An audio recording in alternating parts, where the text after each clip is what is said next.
Наш герой открывает глаза, и перед ним открывается равнодушный простор океана, отрезающий путь домой тысячами миль. Человек, оказавшийся здесь без связи и помощи, моментально осознает серьезность ситуации. Он один на неизвестной полоске земли, и каждая ошибка может стоить жизни. На этом острове, где солнце беспрестанно палит кожу, а ветер не приносит облегчения, первостепенной становится потребность в пресной воде. Обезвоживание – угроза, с которой герой сталкивается прямо сейчас. Даже с высокой влажностью тропиков водные источники редкие, и их поиск становится первостепенной задачей. Углубляясь в зеленые заросли, герой понимает, что остров вовсе не является рогом изобилия. Малыми удовольствиями становятся кокосы и редкие ягоды, но гарантий на долгосрочное пропитание нет. Океан манит обещанием рыбы, но его изучать нужно с осторожностью. Потенциальная встреча с акулами пугает. Как выдержать игру против стихии и африканской жары – реальная проблема. Не только физическое выживание, но и психологическое состояние. Соленый воздух и отсутствие привычных звуков и лиц превращают испытания в марафон внутренней силы. Единственное спасение заключается в здравом смысле и продуманном подходе. Обуздать ресурсный дефицит, планируя каждый следующий шаг. Будущие события на острове откроют новые вызовы, к которым важно подготовиться. И пока герой размышляет, набережная судьбы будет подбрасывать неожиданные испытания.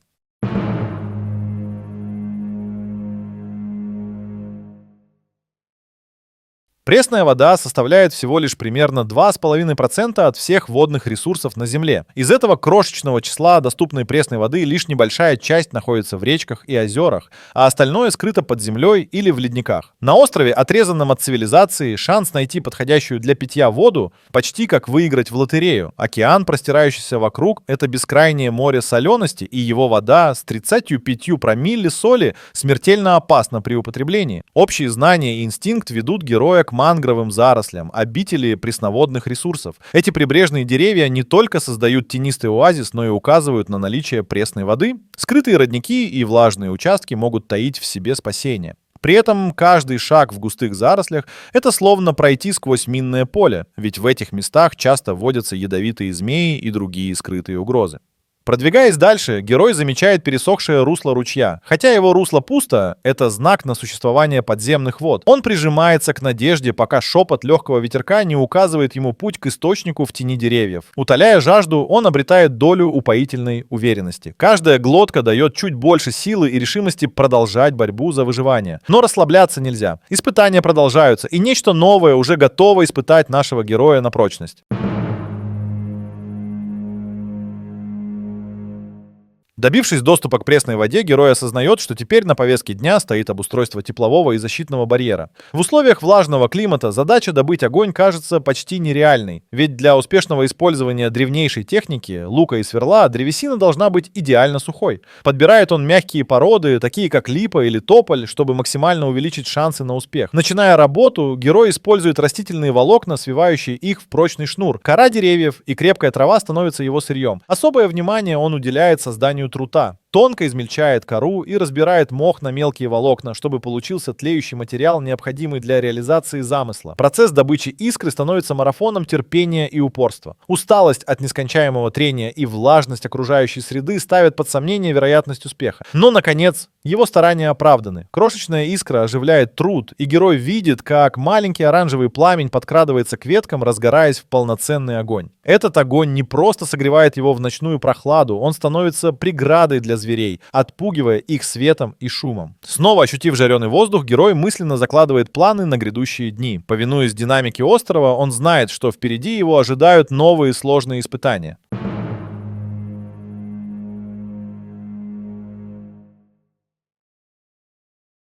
С древних времен люди, оказавшись в дикой природе, строили простейшие шалаши, чтобы укрыться от стихии и животных. Наш герой знает эту давнюю технологию. В условиях ограниченных ресурсов это не роскошь, а жизненная необходимость. Он избегает болот, где могут обитать змеи, и продуваемых открытых мест. Вместо этого он выбирает защищенные внутренние чащи. Идеальное убежище от ветра и опасностей. Для каркаса он использует толстые ветки, создавая прочный каркас. На крышу идут крупные листья пальмы и трава, что традиционно защищает от дождя дождливой погоды и палящего солнца. С помощью растительных волокон он связывает детали в узлы, делая укрытие устойчивым. Волокна работают как железные стежки, держат конструкцию надежно. Укрытие усложняет не только дождь. Непредсказуемая погода требует усилить основание, чтобы выдержать любые ветра и бури. Такое инженерное решение подтверждает опыт древних народов, умело обустраивающих убежища в суровых условиях. Первый вечер в новом укрытии приносит настроение покоя, но и вызывает тревогу. Ночные шорохи напоминают о невидимом обитателе острова. Чудеса дикой природы, как зеркала, показывают человеку не только его силу, но и уязвимость. Но будет ли эта ночь для героя безопасной? В темноте кроются тайны, которые могут проявить себя в любую минуту.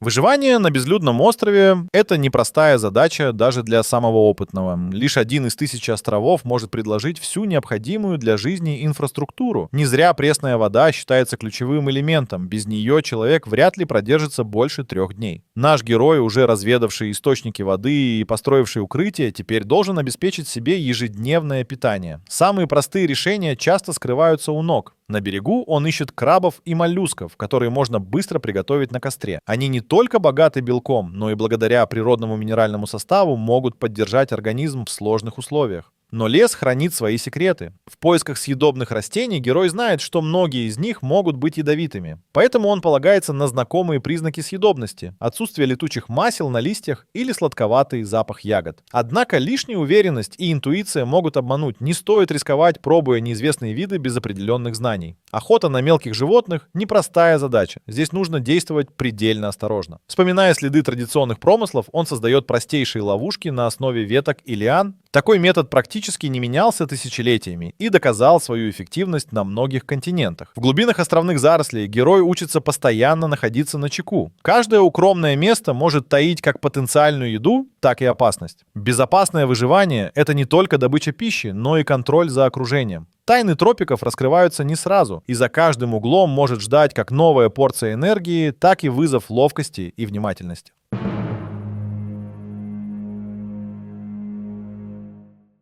С наступлением ночи на тропическом острове воздух наполняется теплыми оранжево-красными оттенками, которые рассеяны высокими частицами влаги и сухих элементов в атмосфере. Закат в тропиках — это настоящее зрелище, заставляющее любого замирать от восхищения и одновременно с трепетом ожидать близящейся темноты. Но когда солнце скрывается за горизонтом, экзотика пейзажа уступает место давящему чувству одиночества и неопределенности. Океан продолжает ритмично биться о берег, создавая фон звуков, контрастирующих с тихим шепотом ветра в густых зарослях. Для героя шум волн — единственное, что знакомо в этом чужом месте. Как только ночь полностью захватывает остров, он понимает, что его укрытие стало единственной защитой от дикой природы. Каждое шуршание в лесу может принадлежать невидимому посетителю. Звуки темноты делаются более интенсивными, словно подбираются ближе, и каждый треск ветки заставляет сердце биться быстрее. Огонь, разожженный ранее, становится жизненным источником тепла и света, но ветер временами заставляет пламя колебаться, добавляя напряженности в этот безмолвный танец в ночи.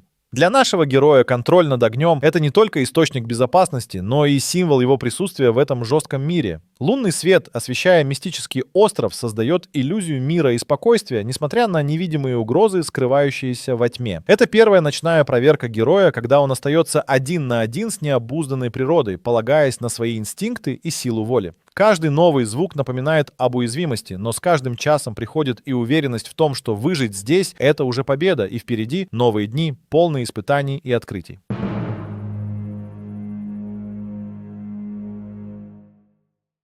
К утру остров встречает героя свежестью и легким бризом, но это спокойствие обманчиво. В тропиках даже ясное утро может быстро обернуться мраком. Над горизонтом стремительно собираются грозовые тучи. Явление, характерное для этих широт. Интенсивные, но кратковременные ливни обрушиваются с невероятной силой. Вода падает с такой мощью, будто старается стереть с лица земли все живое. Укрытие героя становится проверкой инженерного искусства. Его стройка выдерживает натиск стихии, оставаясь внутри практически сухим. Влажный воздух и проникающий сквозь щели ветер дают о себе знать, но герой не теряет дух. Ливень отступает так же внезапно, как и начался, оставляя следы временных потоков на размягшей почве. Следом остров обнимает зной. Солнечные лучи безжалостно испепеляют малейшие остатки влаги, разгоняя парное дыхание лесов. Жара не менее сурова, чем ливень, и вытягивает последние силы. Герой умело использует момент, чтобы просушить свою одежду и инвентарь, демонстрируя знание устройства и повадок природы. Эта динамика тропического климата учит героя неизменности изменений и указывает на необходимость быть готовым к любым сюрпризам природы. Сумеет ли он откликнуться на вызов нового дня и справиться с новыми откровениями острова? Каждая ее загадка — это не только испытание, но и шаг вперед к природе, хранительнице своих секретов.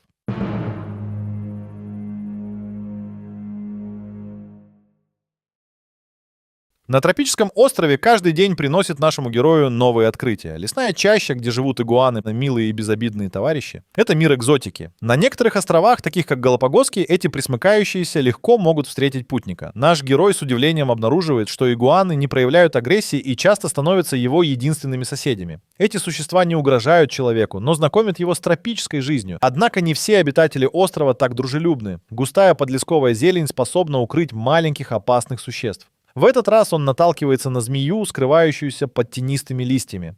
Она вновь напоминает ему о необходимости осторожности. Эти змеи — серьезная угроза, характерная для тропиков, требующая уважения к природе. Природа открыла ему глаза на свое богатое разнообразие. Понимая важность правильного выбора в дикой природе, герой не полагается на одну только интуицию. Опыт и знания подсказывают ему, как распознавать съедобные растения — клевер и шиповник. Знакомые дары природы, которые можно безопасно употреблять. Однако даже самые известные дикоросы требуют осторожности, чтобы не перепутать их с ядовитыми видами. Каждая встреча с жителями острова удивляет героя, захватывает, делает мир в его глазах еще богаче. Открытие дикой флоры и фауны, уважение к ней становится не только выживанием, но и уроком доверия, который природа предоставляет с благодатной сердечностью.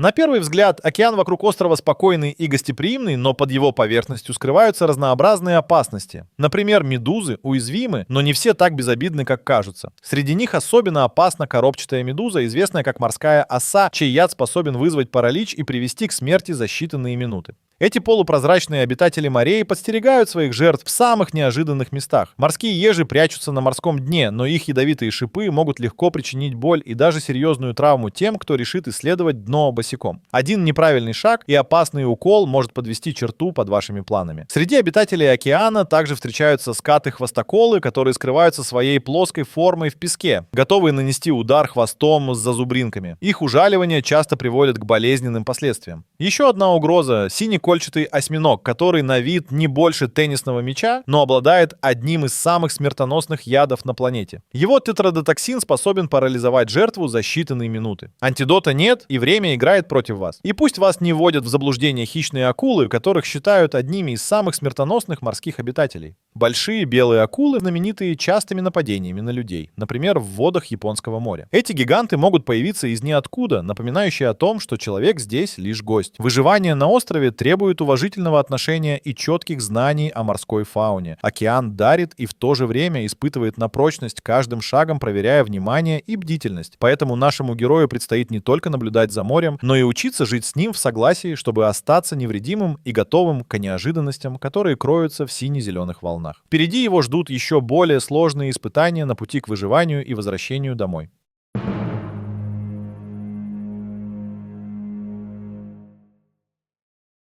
Любой, кто попадает в изоляцию, сталкивается с невероятным психологическим бременем. Исследования показывают, что одиночество и потеря чувства времени могут вызвать серьезные последствия для психики. Невозможность общения и замкнутость в собственных мыслях приводят к риску формирования посттравматического стрессового расстройства после возвращения в цивилизацию. Наш герой, оказавшись в полном одиночестве, понимает, что выживание зависит не только от физической силы, но и от умения справляться с эмоциями. Управление мыслями и эмоциональное саморегулирование здесь становятся незаменимыми навыками. Когда страх и отчаяние грозят одолеть, именно способность направить энергию переживаний в нужное русло становится спасением. Только так можно противостоять давящей тишине и внутренней борьбе.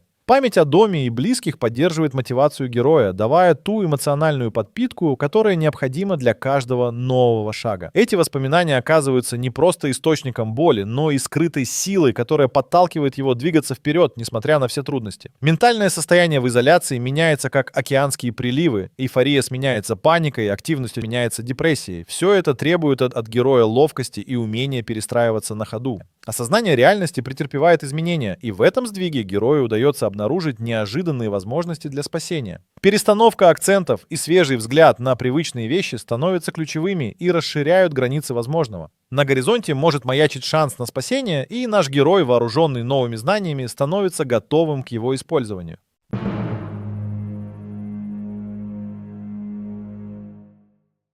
Смягчая свои шаги по песчаному берегу, герой обнаруживает, что океан принес к его ногам пластик. Это заметное напоминание о глобальной проблеме, но не всегда сигнал о близости цивилизации. Эти обломки путешествуют по течениям на расстояние в тысячи миль, указывая лишь на растущий масштаб экологической проблемы. Решив построить прочный и заметный сигнал для спасения, герой приступает к сбору камней и раковин, выкладывая на пляже огромными буквами SOS. Эти материалы обеспечат устойчивость, а усиливающийся контраст может привлечь внимание пролетающих самолетов или патрульных судов. Важно отметить, что различные сигнальные техники и доселе спасали людей в критической ситуации. Достаточно вспомнить опыт яхтсмена, который провел 3 суток в изоляции на далеком острове, но умело создавал сигналы для спасателей. Наблюдая за характером небесных течений, герой фиксирует изменения, стремясь понять направление ветра и потока. Однако его наброски служат больше для понимания, чем для навигации, и позволяют лучше планировать свои перемещения. Знания о природе помогают поддерживать ориентацию, когда каждое облако и излом ветра могут стать ключом к свободе. Каждый новый звук или миг невидимого присутствия на горизонте заставляет сердце героя замирать. Однако скоро его захватывает внимание. Вдалеке слышен выстрел из ракетницы патрульного судна. Это может быть именно тем искомым знаком, которого он ждал. Океан предоставляет новые возможности, а судьба улыбается тем, кто способен увидеть шансы в неожиданно появляющихся знаках.